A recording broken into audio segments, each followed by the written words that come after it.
I ask of living is to have no chains on me. All I ask of dying to die and to be free. All I ask of dying is to go naturally. Only want to go naturally. Don't want to go by death. Don't want to go by death. Don't want to go by Satan. Just want to go easy. Just let me go naturally. And when I die and when I'm gone, there'll be one child born. One child born when I die. There'll be one child born when I die. There'll be one child born when I die. There'll be one child born. Yeah, yeah. Yeah. And I love that song for a whole lot of reasons. Thank you for your willingness to do that. That's not easy, is it? No, and it's fast. But it's a fabulous song. And I appreciate the sentiment. All I ask of living is to have no chains on me. And all I ask of dying is to go naturally. A philosophy I subscribe to. I keep it simple. And in keeping it simple, there are spiritual practices that can help us to achieve that. Imagine my surprise. And that's what I have to talk about. There's how can we live a life of our choice, of our choosing? And what is it that I need to know so that I can live without any chains on me? And what is it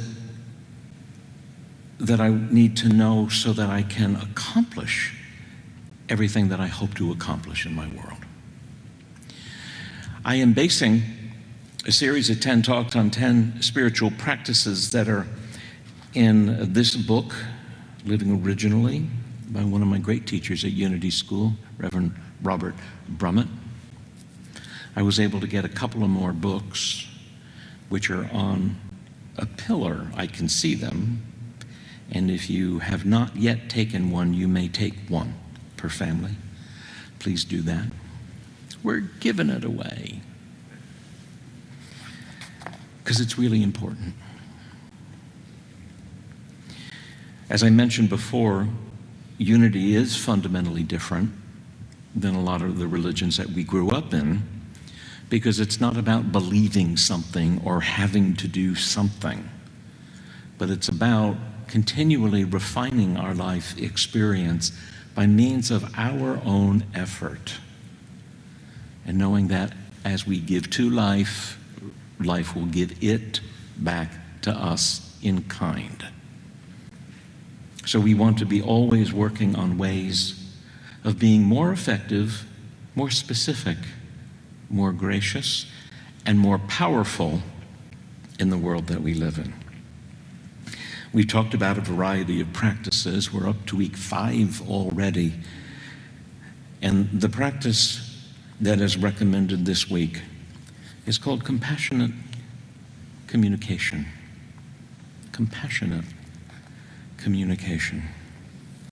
There are several aspects to it. And you know, the funny thing is that I've spoken even fairly recently about this idea, but it's in the book, so I'm going to do it again.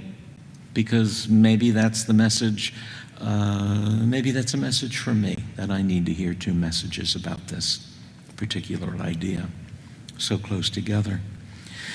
But compassionate communication, as the author writes, is an opportunity to engage with others with clear understanding and clear intention. The intention, when we're communicating with anybody, is not to change the other person or to manipulate them or to get them to agree with you.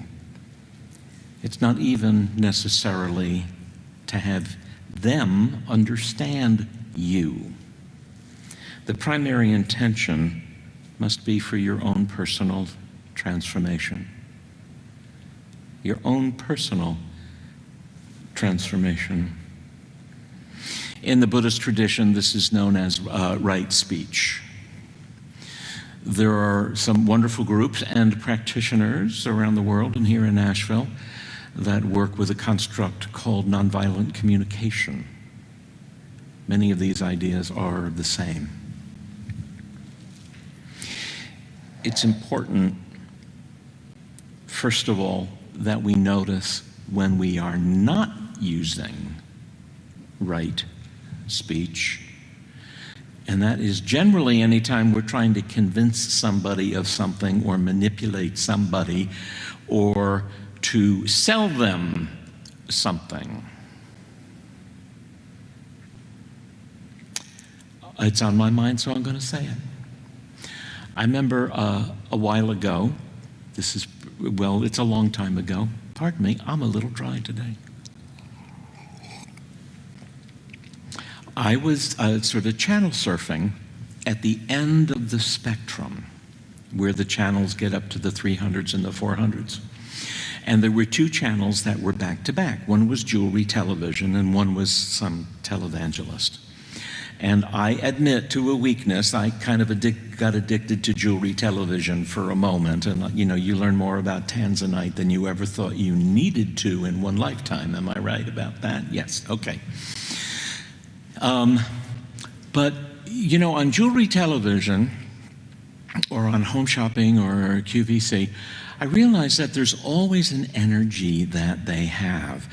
Like, they keep talking about this tanzanite and like, you better buy it right now because the mine is closed and there ain't going to be any more. And like, can you believe the purple and the sparkle? And they never stop talking. And they never stop talking to create a sense of urgency. That's something that one learns in homiletics. And that's why as I was surfing back and forth between Jesus TV and Jewelry TV, I was kind of going back and forth, I realized that the preacher on this thing was talking just like the folks on Jewelry Television. And if you don't get right with God right now, y'all gonna burn in hell. And then there's no more tanzanite and you have to buy these jewels right now and look how it sparkles and you better go to heaven with Jesus. And I thought, stop trying to sell me things. Parentheses, things I don't need.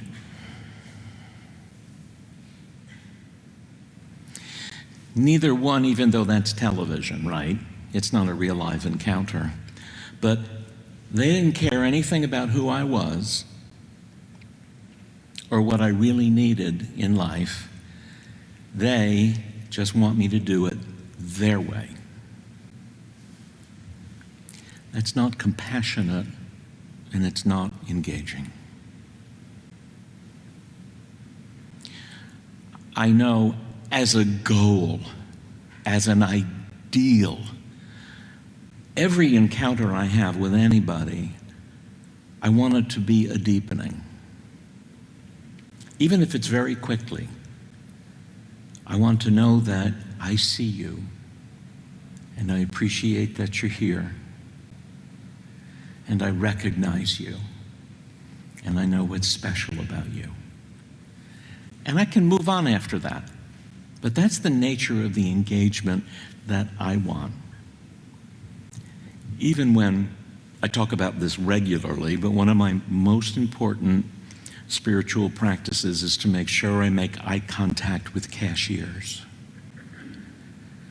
We scan most of our groceries ourselves now. But on the occasion when I don't, you can be so busy entering your PIN number and looking over here and making sure that's empty that you don't even look at the human being that is standing right there working with you. And I always make the mindful effort to look at them, to say good morning, to look at them right in the eye. That is a spiritual practice, and it is akin to compassionate communication. There are so many aspects of this whole idea of what compassionate communication can be. Again, mostly it's when, the practice is first and foremost noticing when you are not in mindful, intentional communication with someone else. So you have the opportunity to switch your energy. That's the most important part of it. The second most important part it can be described, and this is what I remember saying this not too long ago, it was just a couple of months ago, but it occurs here again. If I'm going to say something to somebody that's important, somebody that I work with, somebody that I live with, somebody that I have any kind of relationship with, and maybe it's not going to be an easy thing to say, I want to think first. T.H.I.N.K. Is what I'm going to say true? H. Is what I'm going to say helpful? I. Is what I'm going to say important? N. Is what I'm going to say necessary? K. Is what I'm going to say kind? Am I going to say it in a kind way? Great way to pause on that threshold of having to have what might be a difficult or important conversation. And then if, yes, it's true, yes, it's helpful, yes, it's important, even if it's difficult to have, then I actually have a responsibility as the compassionate partner in this relationship to share that information. Otherwise, I'm not being compassionate. I'm actually undermining my partner. I'm creating, by not sharing honestly, I'm creating, is disequilibrium a word? Why don't I just say unbalance? I'm creating an unbalance in the power dynamic between the two of us. If I don't share what's important for a greater ongoing, for a deepening of intimacy, for greater clarity, if I withhold that information because I can't be bothered doing it, then another writer in this area calls that ruinous empathy. I'm not going to be bothered. They don't get it. They're not going to change. I can't muster the energy to have this conversation again. All of these things that I'm saying keep leading to the I just don't care that much. And yet, this might be a really important relationship. This might be the person that works right next to you, or a bandmate, for crying out loud. It might be your own children. Do you want to have an ongoing relationship that is based on truth and real empathy, real compassion? Then sometimes difficult conversations are required. They are required. You can overdo it, and we want to be aware of that. I remember being in graduate school once, and part of, this was not Unity School, this was another program in Oakland, California. But part of the experience was a willingness to allow your teachers to not only to teach, but to coach you on a minute-by-minute basis. And I do remember one of the other students said, "You know, doctor, I know you're right, but I just don't have the energy. Don't read my beads today. My mother died last week. Don't read my beads today." That's true sometimes, right? You get to pass on brutal honesty once in a while. But to be and to want to practice compassionate communication, which is honest relationship, it is a component of honest relationship. To want that to be a goal of all of ours is what leads to transformation. Sadly, we do not see much of compassionate conversation in our world, in the media right now. And it is not even civil. And even telling lies in a gentle voice is not compassionate communication.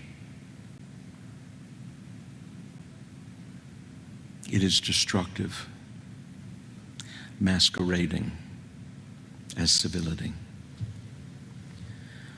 But if you are here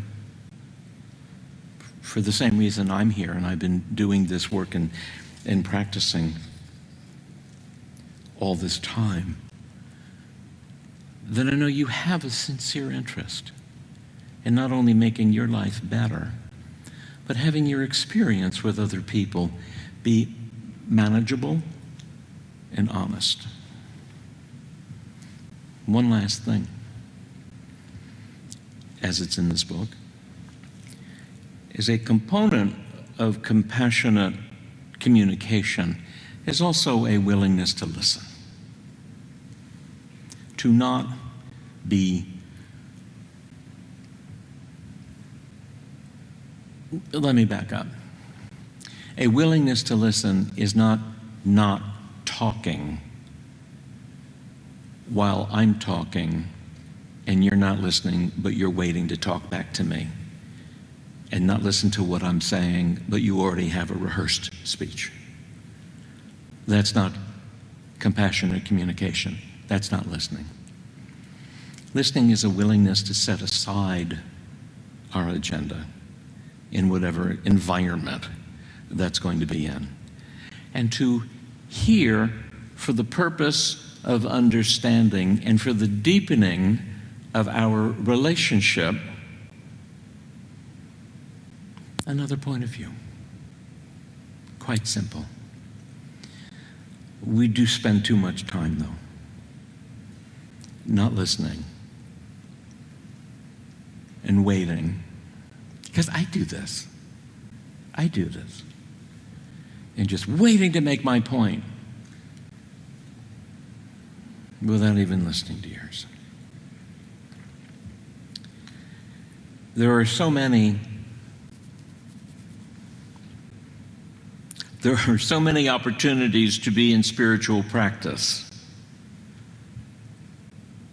And I was going to say, like every time you leave the house is an opportunity to be in spiritual practice, but I still get a little bit crazy when I'm sitting alone with my cat in the house, rehearsing experiences that I might have and getting ready to do battle with the world when I do leave the house. What kind of craziness is that?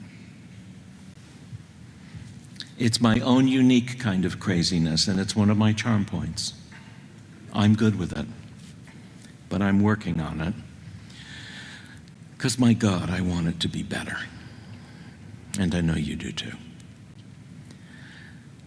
So let's conclude with a little quiet time. Shall we do that? I'll invite you to set aside anything that might be in your hands or on your lap or on your mind.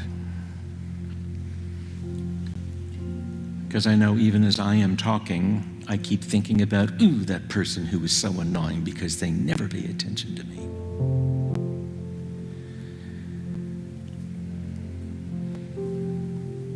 But to be still, to know that every moment is a holy moment. To be really clear that every meeting with another human being is an opportunity for me to be in right relationship with where I am, who I am, what my desires are, how I want to be in this world, and what gift I hope to make. Every moment. are so many ideas and ways to practice not only the presence of God, but to practice the art of living. Well, it is a full-time job, isn't it? So one by one, I make the commitment to know who I am, to be in right relationship with my deepest identity, which is a child of God. And to grow an awareness that indeed there are spiritual principles. There seems to be a way that life unfolds here. And am I in harmony with it, or am I fighting it?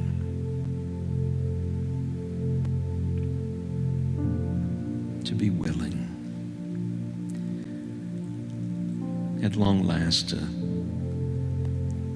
simply be willing to withdraw from the fight, so that I have possession of all my creative power to be creating the world I want to live in.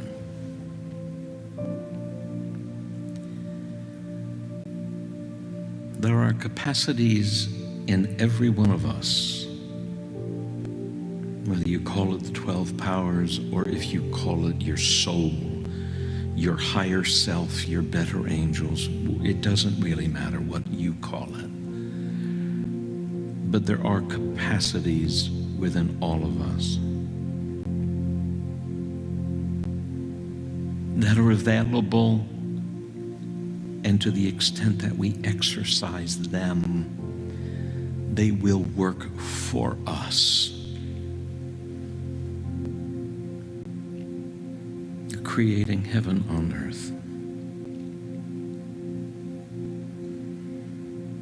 Without any agenda, without any identity, without any desire. Let's simply sit for a half a moment and support each other in quiet contemplation together in the silence now.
Breathe.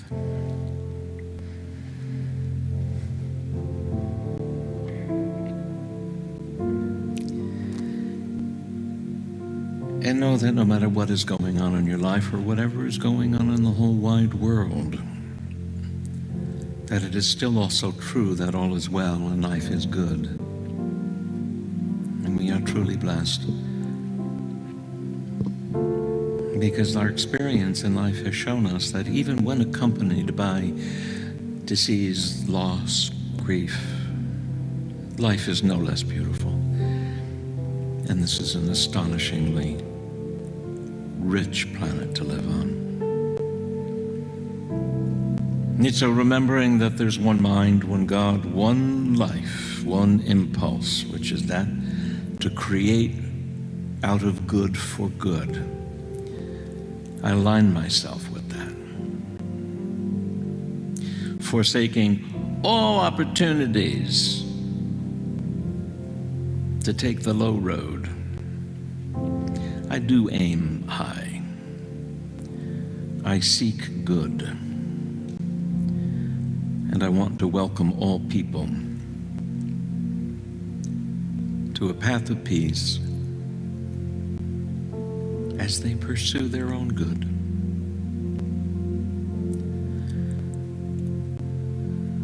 Without any obstacles in my way, I give thanks.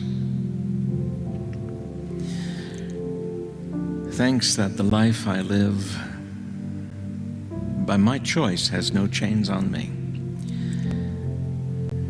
And when the moment comes to go, I'll go naturally, in peace. And so it is. And amen.